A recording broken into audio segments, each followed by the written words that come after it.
नमस्कार दोस्तों, जय श्री कृष्णा। कार्तिक महात्म्य 29वां अध्याय। प्रभु कृपा से लिख रहा सुंदर शब्द सजाए। कार्तिक मास महात्म्य का 29वां अध्याय।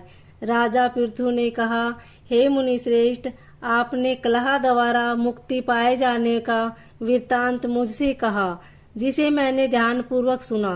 हे नारद जी, यह काम उन दो नदियों के प्रभाव से हुआ था। कृपया यह मुझे बताने की कृपा कीजिए। नारद जी बोले, हे राजन, कृष्णा नदी साक्षात भगवान श्री कृष्ण महाराज का शरीर और वेणी नामक नदी भगवान शंकर का शरीर है।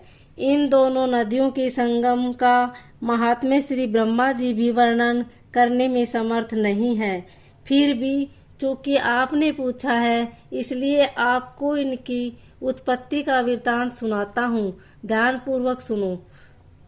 चाक्षसु मनवंतर के आरंभ में ब्रह्मा जी ने सहा पर्वत के शिखर पर यज्ञ करने का निश्चय किया।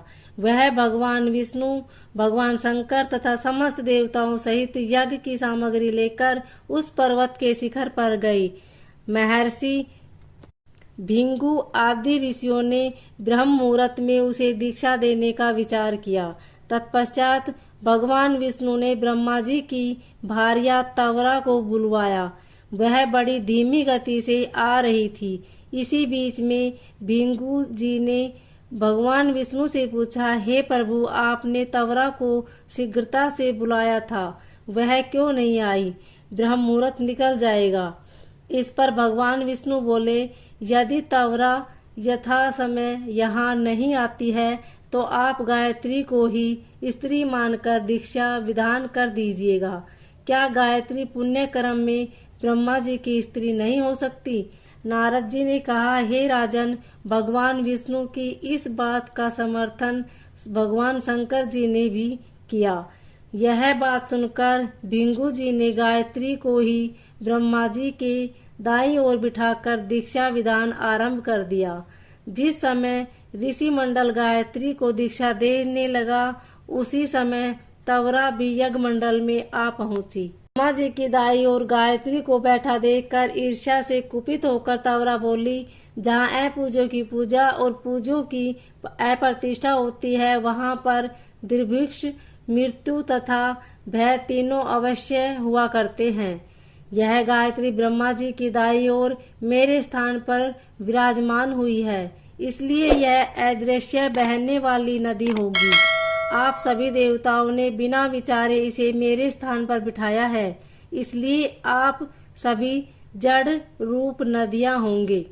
नारद जी राजा पृथु से बोले, हे राजन, इस प्रकार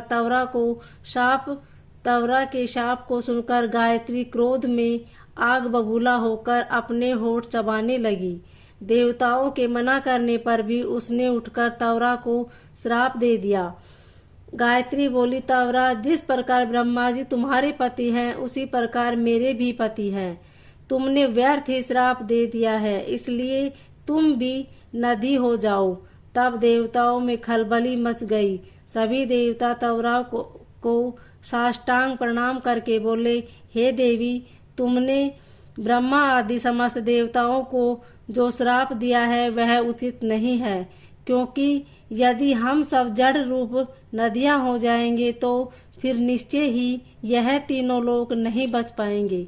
चूंकि यह श्राप तुमने बिना विचारे किए दिया है, इसलिए यह श्राप तुम वापस ले लो। तवरा बोली, हे देवगण, आपके द्वारा यज्ञ के आरंभ में गणेश पूजन न किया जाने के कारण ही यह विधान उत्पन्न हुआ है। मेरा यह साप कदापि खाली नहीं जा सकता, इसलिए आप सभी अपने अंगों से जड़ीभूत होकर असमेव नदियां बनोगे। हम दोनों सोतने भी अपने अपने वंशों पश्चिमों में बहने बनेगी। नारद जी राजा पृथु से बोले, हे राजन, तवरा के यह वचन सुनकर भगवान विष्णु, शंकर आदि सभी देवता अपने अपने वंशों से नदियां बन गई। भगवान विष्णु के अंश से कृष्णा, भगवान शंकर के अंश से वेणी तथा ब्रह्मा जी के अंश से ककुद मवती नामक नदियां उत्पन्न हो गई। समस्त देवताओं ने अपने अंशों को जड़ बनाकर वहीं सहा पर्वत पर फेंक दिया। फिर उन लोगों के अंश पृथक पृथक नदियों के रूप में बहने लगे। देवताओं के अंशों से सहस्त्रों की संख्या में पश्चिम की ओर बहने वाली नदियां उत्पन्न हो गई। गायत्री और तवरा दोनों पश्चिम की ओर बहने वाली नदियां होकर एक साथ बहने लगी। उन दोनों का नाम सावित्री पड़ा। ब्रह्मा जी ने यज्ञ स्थान पर भगवान विष्णु तथा भगवान शंकर की स्थापना की। दोनों देवता महाबल तथा अतिबल के नाम से प्रसिद्ध हुए। हे राजन, कृष्णा और वेणी नदी की उत्पत्ति का यह वर्णन जो भी मनुष्य सुनेगा या सुनाएगा उसे नदियों के दर्शन और स्नान का फल प्राप्त होगा। बोलिए श्री हरि विष्णु भगवान की जय।